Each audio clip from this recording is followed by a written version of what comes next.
y'all, it's time for another one of the doTERRA little tricks that I've had plenty of time to sit around and do while I'm recovering from surgery. As you can see, my cast splint thingy is off.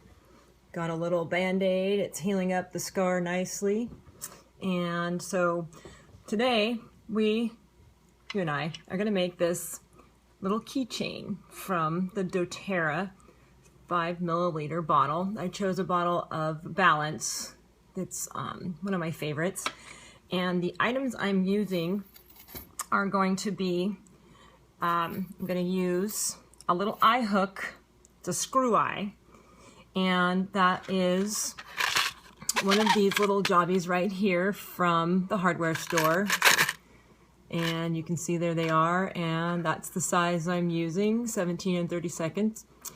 And I'm going to be using some DAP, all-purpose adhesive sealant.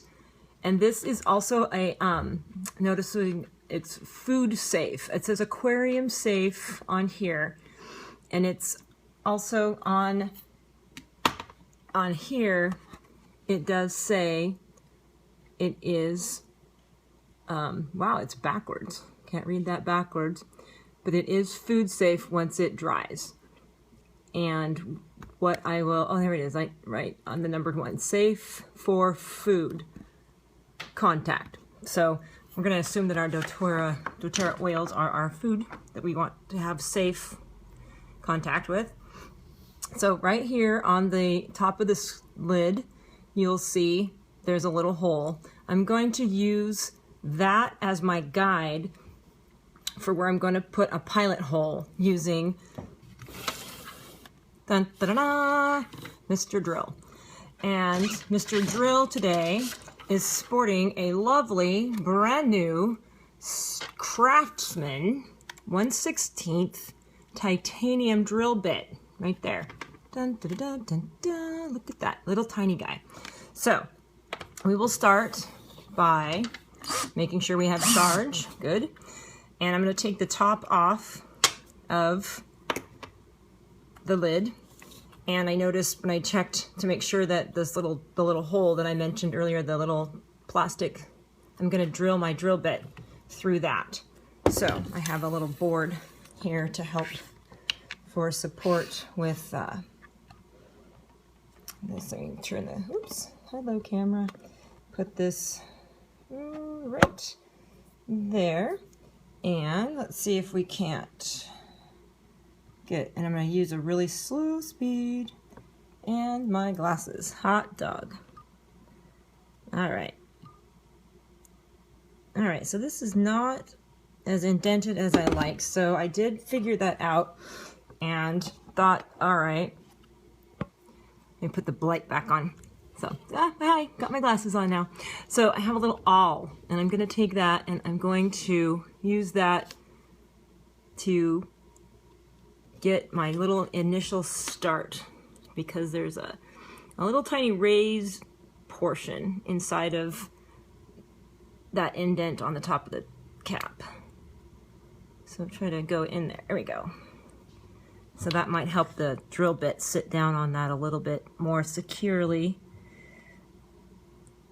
And there, let's see. All right. So it's kind of hard because I'm right-handed, and then the camera, let's see, here we go. There, you can see that. I'll bring that a little closer. And I'm going to go pretty slow. So I don't have to... Down, okay, good. And now I'm going to reverse the drill. Now I'm going to reverse it, just kidding. And, all right, come on you. Seriously? There we go. So now, as you might notice, maybe you can see, oh, the light of day right through the top there.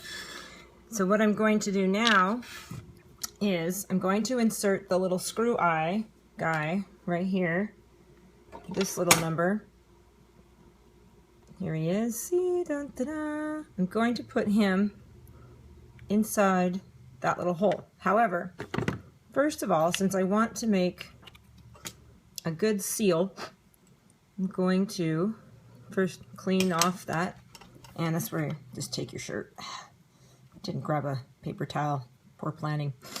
Then going to take my screw eye and use and I'm just going to dip the tip of that into some of this silicone and put the lid back on so it doesn't dry up on us in the meantime here. It's a pain in the butt, by the way. Then I'm actually just going to use my fingers. It's probably going to be a lot easier. And initiate that little guy going in there. And draw it, let's see. As you can see, it's sinking in there. Draw it down. And I'm going to let it go down as far as it can. And just kind of check the silicone seal to see that it's good, and just put a little bit of it around the screw eye so that it sits nice and flush, and also has plenty of the silicone sealant to help keep the oil safe. And as I was predicting, I'm so excited, this did not, see if you can see in there, the little tip did not actually go through all the way, so that's perfect. And I might even, just for good measure, add a drop of this little silicone stuff right inside the cap. It may not form up right away, however, though, because of the oils, so we'll see. I'm going to take my finger to clean it up, and this time I'm going to grab a paper towel. I'll select a size here, and let's see, inspect it for, well, first things first, this stuff can get really kind of goopy if you don't keep the lid on it, just a little heads up. So we'll take care of business there. All right, and now I'm just going to lightly wipe around this, because I do want some of the silicone to stay at the base of the screw head, and then also just using my finger to press down. And so when I read the back of this tube for this particular brand, the DAP, what is important to note is it does need to cure for 24 hours, and you want to make sure the surface is dry. So now I don't know if this will stick because it wasn't free from oil, but for the purposes of just wanting to see how it worked, I wanted to do it. And then as far as the keychain part goes, I bought some of this chain at my local, we have an Osh hardware store, and I just bought this chain link stuff that I'm going to make the keychain from. It's not very big, and I'm going to use about 5, I think I counted out, 1, 2, 3, 4, and maybe there's 5, as you can see, for the length of my chain. So I'll cut it here, or I will actually separate them at the 5th length. And the best way I found when I work with these when jewelry making is having 2 pieces of tools. I prefer smaller pliers, but okay, whatever. So I'm going to hang on to them with one side, and then going to just try and get my little needle nose pliers through here, and separate the link. There we go. And take it off of here and put it on here. Another way you could do this is if you have like jewelry making stuff is jump rings. I'm just going to use what I came up with here since my jewelry making stuff isn't with me right now. It's like I need to move that a little bit further apart because its eye hole is a little bit bigger, but so you get the idea. You just pretty much doesn't have, can be anything you want. That's the beauty of being creative, right? And we will soon see, I will post back what the results were after I give it this 24-hour cure period time that the manufacturer lists on the bottle, the tube, for it to work its best. And then I'm just going to clamp this. I think in doing this, I've decided that jump rings are going to be, whoops, yeah, exactly. Decided jump rings would be my best bet. So I will use those, and you can get those at any jewelry or any hobby store, like Joann's Fabric. I think I've even seen them there, and Michael's, or I think, I don't know, anywhere you can go. Bead stores, and, doing pretty good with these hands, considering I had carpal tunnel surgery not more than a couple months ago on one hand. And let's see, a couple weeks ago on the left hand.